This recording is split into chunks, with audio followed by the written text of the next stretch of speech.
ఆరోగ్యాభిలాషులందరికీ నా హృదయపూర్వక నమస్కారములు.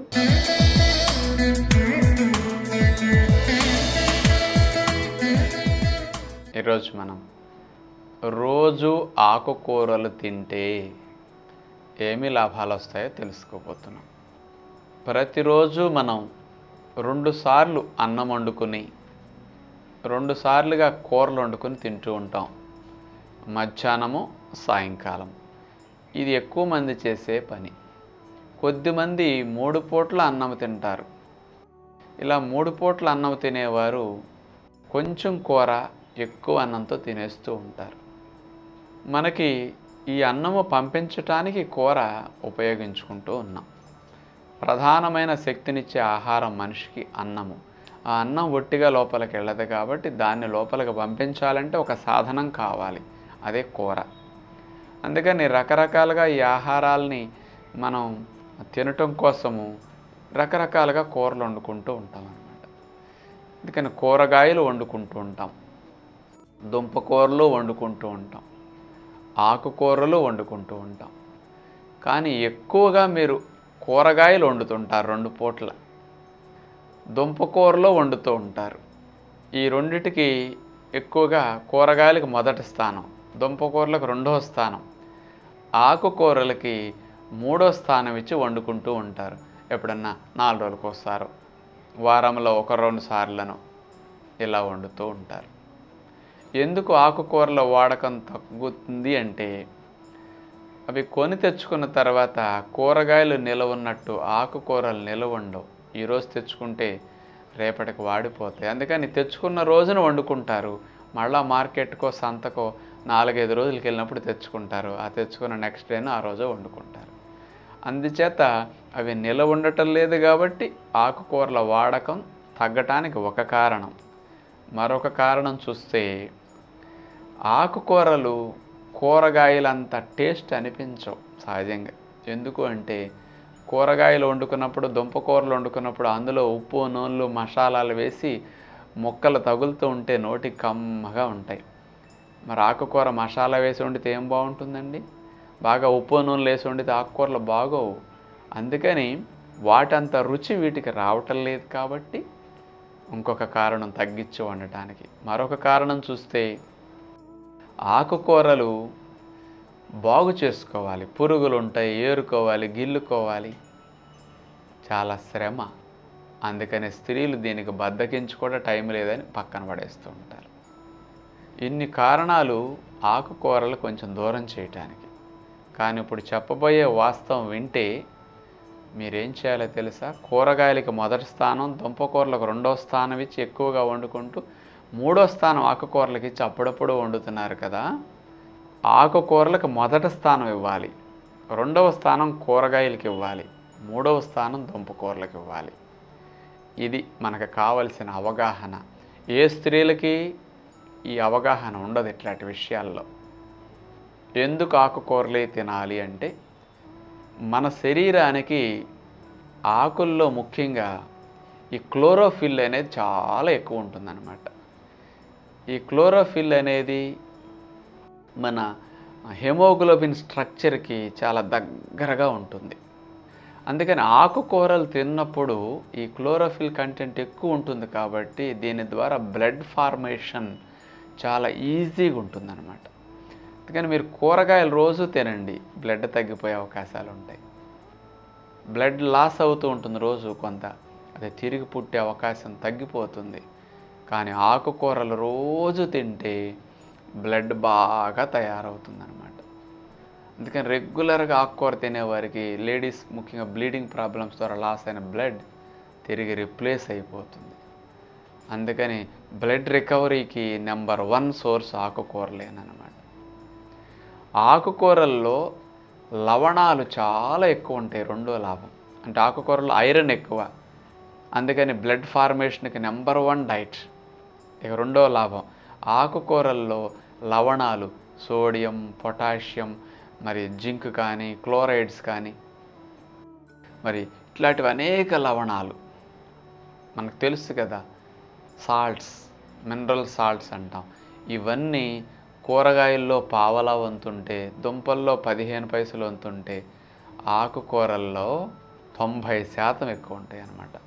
70% వీటితో పోలిస్తే అంత ఎక్కువ లవణాలు ఉంటాయి. అందుకనే మీకు చూడండి, కందిపప్పు వండినప్పుడు రుచికి సరిపడా ఉప్పు వేయాలంటే ఎంత ఉప్పు తీసుకునేస్తారు. ఆకుకూర వండినప్పుడు అంతే మోతాదు ఆకుకూరకు ఉప్పు వేయాలంటే ఎంత ఉప్పు వేస్తే ఉప్పు కసిమై మీరు తినలేరు. ఎంత ఉప్పు వేస్తే ఆకుకూరకు రుచి వస్తుంది. ఎందుకండి అంత తక్కువ ఉప్పు పడుతుంది ఆకుల్లో అంటే, సహజంగా సాల్ట్స్ ఎక్కువ ఉన్నాయి. అందుకని బయట నుంచి సాల్ట్ తక్కువ పడుతుంది. అందుకని ఉప్పు లేకుండా ఆహారం తినటానికి కూడా ఆకుకూరలు ఎక్కువ హెల్ప్ చేస్తాయి. మరి ఉప్పు లేని ఆహారం తినే వాళ్ళకి న్యాచురల్గా సోడియం, పొటాషియం ఆకుల్లో చాలా ఎక్కువ. అంటే మనం రోజు ఆకుకూర తిన్నాము అంటే శరీరానికి కావలసిన సహజమైన సాల్ట్ వచ్చేస్తుంది. 100 గ్రామ్స్ తోటకూర తింటే 250 మిల్లీగ్రాముల సోడియం ఉంటుంది. అన్నిటికంటే తోటకూరలు ఎక్కువ. మనకి 280 మిల్లీగ్రాముల సోడియం ఒక రోజుకు సరిపోతుంది. ఒక రోజుకి కావలసిన 280లో అంత పెరుక్కప్పుడంత తోటకూర తింటే అందులో వచ్చే సోడియమే మనకు సరిపోతుంది. అంత ఎక్కువ సాల్ట్స్ ఉంటాయి. అందుకని బయట నుంచి సాల్ట్ వాడకం తగ్గించేయటానికి చాలా అవకాశం కలిగిస్తాయి. అందుకని మన బ్రెయిన్కి, ఎనర్జీకి, కణజాలానికి కావాల్సిన సాల్ట్స్ అన్నీ పుష్కలంగా లభిస్తాయి అన్నమాట. అంటే లవణాల లోపం అనేది అస్సలు రాదు శరీరంలో. ఇది రెండవ లాభం. మూడోది, ఆకుకూరల్లో కాల్షియం చాలా ఎక్కువ. కూరగాయల్లో చాలా తక్కువ ఉంటుంది. పాలల్లో కూడా చాలా తక్కువ కాల్షియం ఉంటుంది. ఇది నేను మాట వాడితే అందరు తప్పు, రాజుగారికి సరిగ్గా తెలియదేమంటారేమో. పాలల్లో కాల్షియం చాలా తక్కువ. ఇది డాక్టర్స్ అన్నా ఎవరన్నా తప్పే. పాలల్లో కాల్షియం ఎక్కువ అంటే పాలల్లో చాలా తక్కువ. 100 గ్రామ్స్ మిల్క్ తీసుకుంటే మనం వాడే నీళ్లు కలిపిన పాలు లీటర్ నీళ్లు కలుపుతారు కదా సహజంగా. ఈ చిక్కటి పాలు ఎవరికి దొరకవు. 110 మిల్లీగ్రామ్స్ కాల్షియం ఉంటుందండి మనం త్రాగే పాలల్లో. 100 గ్రామ్స్ తోటకూర తీసుకుంటే 400 మిల్లీగ్రామ్స్ కాల్షియం ఉంది. ఎంత ఎక్కువ చూసుకోండి, 4 రెట్లు ఎక్కువ కాల్షియం అనమాట. కరివేపాకు, మునకాకులు 600-800 మిల్లీగ్రాముల పాల కంటే 7 రెట్లు ఎక్కువ కాల్షియం అనమాట. అందుకని ఆకుకూరలు తింటే మీకు ఎముకలు విరగవు. ఆ మధ్య ఒక ఏనుగు పిల్ల 50 అడుగుల లోతులో ఉండే బావిలో పడింది. రక్షించటానికి అటవీ సిబ్బంది వచ్చి మిషన్లు తీసుకొచ్చి దానికి మెట్లు ఏర్పాటు చేశారు, గొయ్యి తవ్వి. ఆ ఏనుగు పిల్ల 50 అడుగుల లోతులో పడ్డా ఏమి ఎముకలు ఎరగలేదు, దెబ్బలు తగలలేదు. శుభ్రంగా మెట్లెక్కేసి వచ్చేసి ఆ చుట్టుపక్కల ఉన్న జనం మీద పడింది. అంటే ఎంత పరిగెట్టి పడిందో చూడండి మళ్ళా. అంటే 50 అడుగులు అంటే 5 అంతస్తుల మేడ మీద నుంచి కింద పడితే కూడా ఎముక విరగలేదంటే ఎముకలు ఎంత బలంగా ఉంటాయో చూడండి ఆకులు తినేవాటికి. బాత్రూంలో కాలు జరుగుబడితే పుట్టిక్కుమంటున్నాయి మనకి. ఎందుకంటే ఏం తిన్నామని బలంగా ఉండాలని మనకి. ఊరికే పడుకున్నా ఇరిగిపోతున్నాయి కొంతమందికి ఈ మధ్య. ఎముకలు గుల్లబారిపోతాయి కాల్షియం లేకపోతే. ఆకుకూరలు తింటే ఆకుకూరల్లో ఉన్నంత కాల్షియం ఏ దుంపల్లో ఉండదు, కూరగాయల్లో ఉండదు, ఇంకొక దాంట్లో పళ్ళల్లో కూడా ఉండదండి.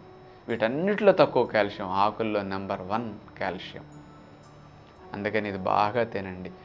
ఆకుకూరలు బాగా తింటే మరి ఆల్ఫా లెనోలెనిక్ యాసిడ్ అనే మంచి కొవ్వులు కొంచెం ఉంటాయన్నమాట. ఇది గుడ్ కొలెస్ట్రాల్ని పెంచడానికి బాగా ఉపయోగపడుతుంది. ఇది చాలా మంచిదన్నమాట. ఆకుకూరలు ఎక్కువ తింటే రక్తాన్ని పల్చగా చేస్తాయి, చిక్కుపడేటట్టు చేయవండి. సహజమైన ఆహారాలు కాబట్టి. మరి ఆకుకూరలు బాగా తింటే సాల్యుబుల్ ఫైబర్స్ అని ఉంటాయి. ఇవి రక్తనాళాల లోపలికి వెళ్ళి ప్రయాణించేటప్పుడు రక్తనాళాల గోడల్ని చీపురులాగా క్లీన్ చేస్తాయి. మీ బ్యాడ్ కొలెస్ట్రాల్ తగ్గించేస్తాయి అన్నమాట ఇవి. ఆకుకూరలు ఎక్కువ తింటే మలము గట్టిపడదు. ఆకుల్లో ఉన్న పీచు పదార్థాలకి డ్రై అవ్వదు త్వరగా మోషన్.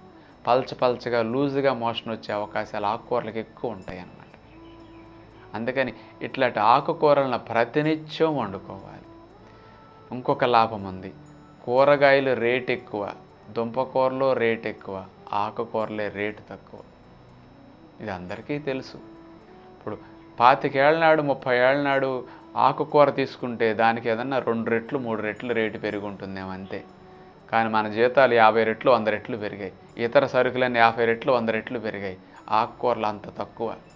ఇప్పుడు 5 రూపాయలకి, ఇదివరకు 2 రూపాయలకి కట్ట వస్తే ఇప్పుడు 3 రూపాయలు 4 రూపాయలకి కట్ట వస్తుంది. అందుకని ఎప్పుడూ సంవత్సరం పొడుగునా దొరుకుతాయి ఆకుకూరలు. లాభం ఎక్కువ, నష్టం అస్సలు ఉండదు. అందుకని ఆకుకూర మార్కెట్లో కనపడితే వదలొద్దు. కూరగాయ మీరు తినకపోయినా 1% నష్టం లేదు. అసలు ఏ రోజు వెజిటబుల్ వండుకోకండి, దుంపకూరలు వండుకోకండి, నష్టం లేదు. ఆకుకూర తింటే అన్నీ తిన్నట్టు, కూరగాయలు తింటే కొన్నే తిన్నట్టు, దుంపలు తింటే కొన్నే తిన్నట్టు మీకు లోపాలు వస్తాయి. ఒక్క ఆకుకూర వండుకొని రోజు ఆ ఒక్క కూరతో తినేసేయండి. ఆకుకూరతో ఏది తినకపోయినా మీకు నష్టం లేదు. అందులో పెసరపప్పు, కందిపప్పు లాంటివి వేసి కూడా తరచూ వండుకుంటూ ఉండండి, అన్ని లాభాలు వచ్చేస్తాయి అన్నమాట. అందుకని సృష్టిలో ఉన్న ప్రధాన ఆహారం, అన్ని జీవరాశులకి ఎక్కువగా ఉపయోగపడే నెంబర్ 1 ఆహారం ఆకుజాతే. అందుకని ఆకుపచ్చగా ఉండే వాటిని తినే జీవరాశులు ఈ భూమి మీద ఎక్కువ అన్నమాట. అంత మంచిది కాబట్టి తల్లులు కాస్త శ్రమ అనుకోకుండా రోజు ఆకుకూర వండుకోండి. ఒకవేళ తెచ్చుకుంటే ఫ్రిడ్జ్లో పెట్టుకునైనా నిల్వ ఉంచుకుని వాడుకోండి, ఏమీ కాదు, కొంచెం విలువలు తగ్గినా పర్లేదు. అందుకని రెగ్యులర్గా 2-3 రోజుల కన్నా మార్కెట్కి వెళ్ళి ఆకుకూరలు తెచ్చుకోవడానికి ట్రై చేయండి. కుదరకపోతే ఫ్రిడ్జ్లో పెట్టుకుని మంచిగా వాడుకుంటారని తెలియజేస్తూ తదుపరి కార్యక్రమంలో మళ్ళా కలుసుకుందాం. అందరికీ సెలవు. నమస్కారం.